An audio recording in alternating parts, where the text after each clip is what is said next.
नमस्कार दोस्तों, हमारे YouTube चैनल में आपका स्वागत है। आज हम आपके लिए लेके आए हैं विष्णु पुराण के पहले अंश का 19वां अध्याय, जिसमें हम प्रहलाद कृत भगवान गुण वर्णन करेंगे और साथ ही प्रहलाद की रक्षा के लिए भगवान का सुदर्शन चक्र को भेजना इस बारे में बात करेंगे।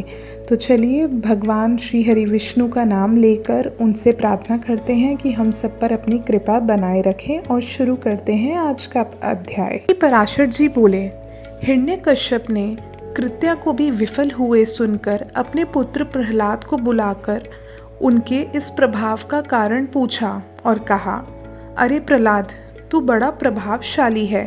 तेरी ये चेष्टाएं मंत्रादिजनित हैं या स्वाभाविक हैं?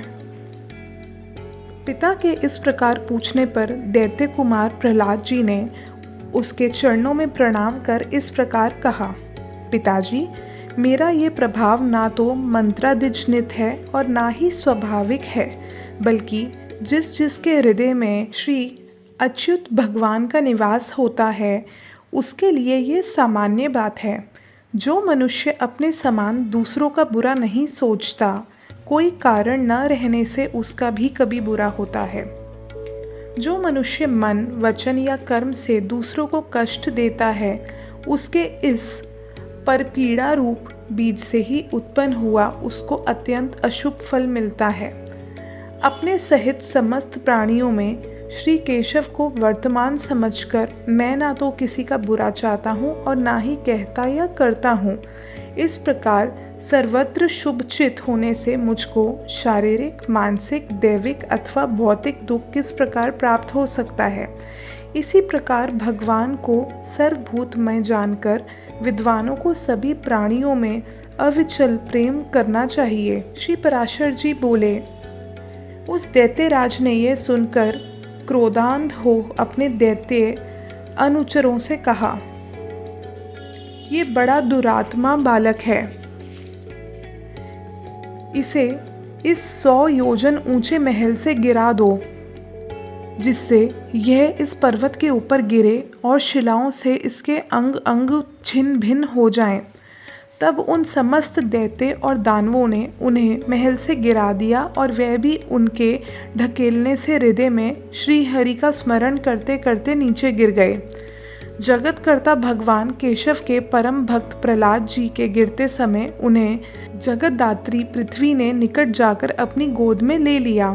तब बिना किसी हड्डी पसली के टूटे उन्हें स्वस्थ देख दैत्यराज हिरण्यकशिपु ने परम मायावी शंबरासुर से कहा, यह दुर्बुद्धि बालक कोई ऐसी माया जानता है जिससे यह हमसे नहीं मारा जा सकता, इसलिए आप माया से ही इसे मार डालिए।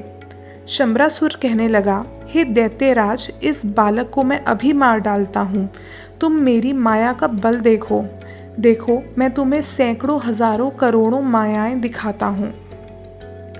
तब उस दुर्बुद्धि शंबरासुर ने समदर्शी प्रहलाद के लिए उनके नाश की इच्छा से बहुत सी मायाएं रची, किंतु हे मैत्रेय, शंबरासुर के प्रति भी सर्वथा देशहीन रहकर प्रहलाद जी सावधान चित्त से श्री मधुसूदन भगवान का स्मरण करते रहे। उस समय भगवान की आज्ञा से उनकी रक्षा के लिए वहाँ ज्वालामालाओं से युक्त सुदर्शन चक्र आ गया। उस शीघ्रगामी सुदर्शन चक्र ने उस बालक की रक्षा करते हुए शंबरासुर की सहस्त्र मायाओं को एक एक करके नष्ट कर दिया। तब दैत्यराज ने सबको सुखा डालने वाली वायु से कहा कि मेरी आज्ञा से तुम शीघ्र ही इस दुरात्मा को नष्ट कर दो। अतः उस अति तीव्र शीतल और रूक्ष वायु ने, जो अति असहनीय थी, जो आज्ञा कहे उनके शरीर को सुखाने के लिए उसमें प्रवेश किया।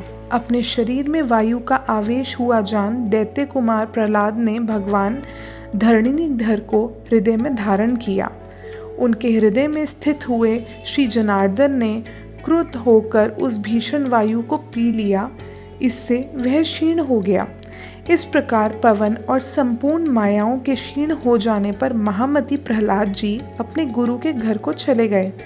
तदंतर गुरुजी उन्हें नित्य प्रति शुक्राचार्य जी की बनाई हुई राज्य फल प्रदायिनी राजनीति का अध्ययन कराने लगे।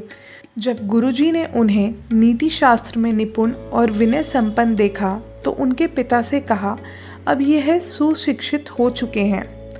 हे दैत्यराज, अब हमने तुम्हारे पुत्र को नीति शास्त्र में पूर्णतः निपुण कर दिया है। भृगुनंदन शुक्राचार्य जी ने जो कुछ कहा है उसे प्रहलाद तत्वतः जानता है। हिरण्यकश्यप बोले, प्रहलाद, ये तो बता, राजा को मित्रों से कैसा बर्ताव करना चाहिए और शत्रुओं से कैसा, तथा त्रिलोकी में जो मध्यस्थ यानी दोनों पक्षों के हित चिंतक हों उनसे किस प्रकार आचरण करें। मंत्रियों, अमात्यों और अंतपुर के सेवकों, गुप्तचरों, पुरवासियों, शंकितों, जिन्हें जीतकर बलात् दास बना लाया हो, कार व्यवहार करना चाहिए।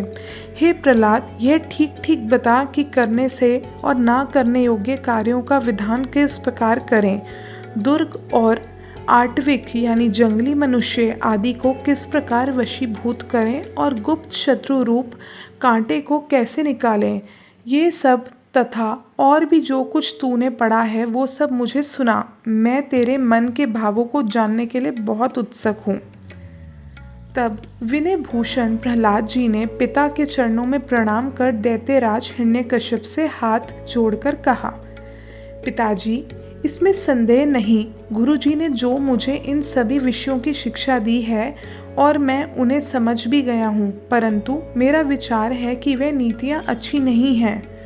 साम, दाम, दंड और भेद ये सब उपाय मित्र आदि को साधने के लिए बताए गए हैं।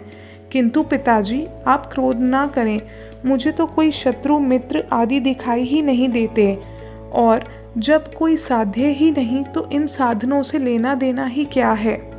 सर्वभूतात्मक जगन्नाथ जगन्मय परमात्मा गोविंद में भला शत्रु मित्र की बात कहाँ से आई। श्री विष्णु भगवान तो आप में, मुझ में, अन्यत्र भी सब जगह वर्तमान है। फिर ये मेरा मित्र है और आपका ये शत्रु है, ये कैसे? ऐसे भेदभाव को स्थान कहाँ है। इसलिए अविद्याजन्य दुष्कर्मों में प्रवृत्त करने वाले इस वाग्जाल को सर्वथा छोड़कर अपने शुभ के लिए ही यत्न करना चाहिए। हे दैत्यराज, अज्ञान के कारण ही मनुष्यों की अविद्या में विद्या बुद्धि होती है। धन का कारण ना हो और विद्या भी वही है जो मुक्ति की साधिका हो। महाभाग, इस प्रकार इन सबको आसार समझकर अब आपको प्रणाम कर मैं उत्तम सार बतलाता हूँ, आप सुनिए। राज्य पाने की चिंता किसे नहीं होती और धन की अभिलाषा भी किसको नहीं होती।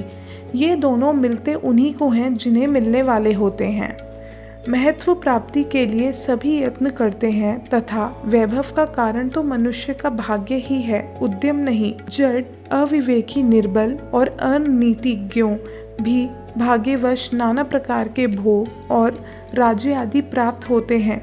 इसलिए जिसे महान वैभव की इच्छा हो उसे केवल पुण्य संचय ही यत्न करना चाहिए, और जिसे मोक्ष की इच्छा हो उसे भी त्वलाभ का ही प्रयत्न करना चाहिए। देव, मनुष्य, पशु, पक्षी, वृक्ष, सरीसर्प ये सब भगवान विष्णु भिन्न से स्थित हुए भी वास्तव में श्री अनंत के ही रूप हैं।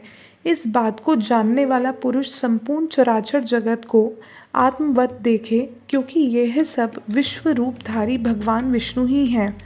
ऐसा जान लेने पर वह अनादि परमेश्वर भगवान अच्युत प्रसन्न होते हैं और उनके प्रसन्न होने पर सभी कलेश क्षीण हो जाते हैं।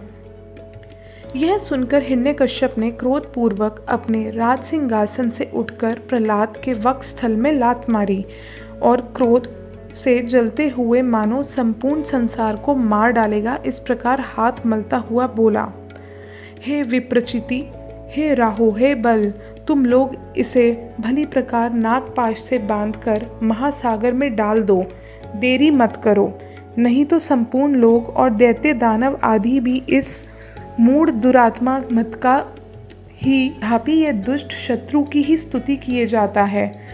दुष्टों को तो मार देना ही लाभदायक होता है। तब उन दैत्यों ने अपने स्वामी की आज्ञा को शिरोधार्य कर तुरंत ही उन्हें नागपाश से बांधकर समुद्र में डाल दिया। उस समय प्रहलाद जी के हिलने डुलने से संपूर्ण महासागर में हलचल मच गई और अत्यंत क्षोभ के कारण उसमें सब और ऊंची ऊंची लहरें उठने लगी। उस महान जलपूर से संपूर्ण पृथ्वी को डूबती देख हिरण्यकश्यप ने दैत्यों से इस प्रकार कहा, अरे दैत्यों, तुम इस दुरात्मा को इस समुद्र के भीतर ही किसी ओर से खुला ना रखकर सब ओर से संपूर्ण पर्वतों से दबा दो।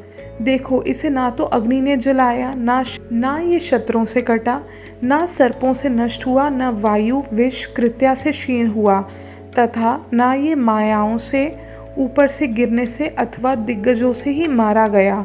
ये बालक अत्यंत दुष्चित है, अब इसके जीवन का कोई प्रयोजन नहीं है।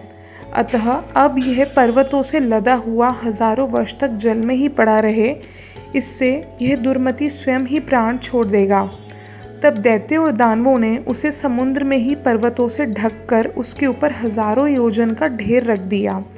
उस महामती ने समुद्र में पर्वतों से लाद दिए जाने पर अपने नित्य कर्मों के समय एकाग्रचित से श्री अच्युत भगवान की इस प्रकार स्तुति की, हे कमल नयन, आपको नमस्कार है। हे पुरुषोत्तम, आपको नमस्कार है। गौ ब्राह्मण हितकारी ब्रह्मण्य देव भगवान कृष्ण को नमस्कार है। जगत हितकारी श्री गोविंद को बारंबार नमस्कार है। आप ब्रह्म रूप से विश्व की रचना करते हैं, फिर उसके स्थित हो जाने पर विष्णु रूप से पालन करते हैं और अंत में रुद्र रूप से संहार करते हैं। ऐसे त्रिमूर्तिधारी आपको नमस्कार है। हे अच्युत, देव, यक्ष, असुर, सिद्ध, नाग, गंधर्व, किन्नर, पिशाच, राक्षस, मनुष्य, पशु, पक्षी, स्थावर, चींटियाँ, सरीसर्प, पृथ्वी, जल, अग्नि, आकाश, वायु, शब्द, स्पर्श, रूप, रस, गंध, मन, बुद्धि, आत्मा, काल और गुण, इन सब के परम आर्थिक रूप आप ही हैं। वास्तव में आप ही ये सब हैं। आप ही विद्या और अविद्या, सत्य और असत्य तथा विष और अमृत हैं। हे विष्णु, आप ही समस्त कर्मों के भोक्ता और उनकी सामग्री हैं और याज्ञिक गण आप ही की यजन करते हैं तथा पितृगण और देवगण रूप से एक ही आप ही हव्य और कव्य भोक्ता हैं। यह निखिल ब्रह्मांड ही आपका स्थूल रूप है। उससे सूक्ष्म ये संसार यानी पृथ्वी मंडल है। उससे भी सूक्ष्म ये भिन्न भिन्न रूपधारी समस्त प्राणी, उनमें भी जो अंतरात्मा है वह और भी सूक्ष्म है। का अविशेष्य आपका कोई अचित्य परमात्मा स्वरूप है। उन पुरुषोत्तम रूप के वो नमस्कार है। सर्वात्मा समस्त भूतों में आपकी जो गुण आश्रय है, पराशक्ति है, उस नित्य स्वरूपिणी को नमस्कार है। जो वाणी और मन के परे है, विशेषण रहित तथा ज्ञानियों के ज्ञान से परिच्छेद्य है, उस स्वतंत्रता पराशक्ति की मैं वंदना करता हूँ। उन भगवान वासुदेव को सदा नमस्कार है, जिनसे अतिरिक्त और कोई वस्तु नहीं है तथा जो स्वयं सबसे असंग हैं, जिनका कोई भी नाम अथवा रूप नहीं है और जो अपनी सत्ता मात्र से ही उपलब्ध होते हैं, उन महात्मा को नमस्कार है, नमस्कार है, नमस्कार है। जिनके पर स्वरूप को ना जानते हुए ही देवतागण उनके अवतार शरीर का सम्यक अर्चन करते हैं, उन महात्मा को नमस्कार है। जो ईश्वर सबके अंतःकरण में स्थित होकर उनके शुभाशुभ कर्मों को देखते हैं, उन सर्वाक्षी विश्वरूप परमेश्वर को नमस्कार करता हूँ। जिनसे यह जगत सर्वथा अभिन्न है, उन श्री हरि विष्णु को मैं नमस्कार करता हूँ। जिनसे यह जगत सर्वथा अभिन्न है, उन श्री हरि विष्णु भगवान को नमस्कार है। वह जगत के आदि कारण और योगियों के ध्येय अव्यय हरि मुझ पर प्रसन्न हो। जिनमें यह संपूर्ण विश्व ओतप्रोत है, वह अक्षर अव्यय और सबके आधारभूत हरि मुझ पर प्रसन्न हो। जिनमें सब कुछ स्थित है, जिनसे सब उत्पन्न हुआ है और जो स्वयं सब कुछ जानते हैं और सबके आधार हैं, उन भगवान विष्णु को नमस्कार है, उन्हें बारंबार नमस्कार है। भगवान अनंत सर्वगामी हैं, अतः वे ही मेरे रूप से स्थित हैं, इसलिए यह संपूर्ण जगत मुझसे ही हुआ है। मैं ही यह सब कुछ हूँ और मुझ सनातन में ही यह सब स्थित है। मैं ही अक्षय, नित्य और आत्माधार परमात्मा हूँ तथा मैं ही जगत के आदि और अनंत में स्थित परम पुरुष हूँ। इस प्रकार श्री विष्णु पुराण के पहले अंश के 19वां अध्याय समाप्त होता है। अगले यानी 20वें अध्याय में हम प्रहलाद कृत भगवान स्तुति और भगवान के आविर्भाव का वर्णन करेंगे। धन्यवाद।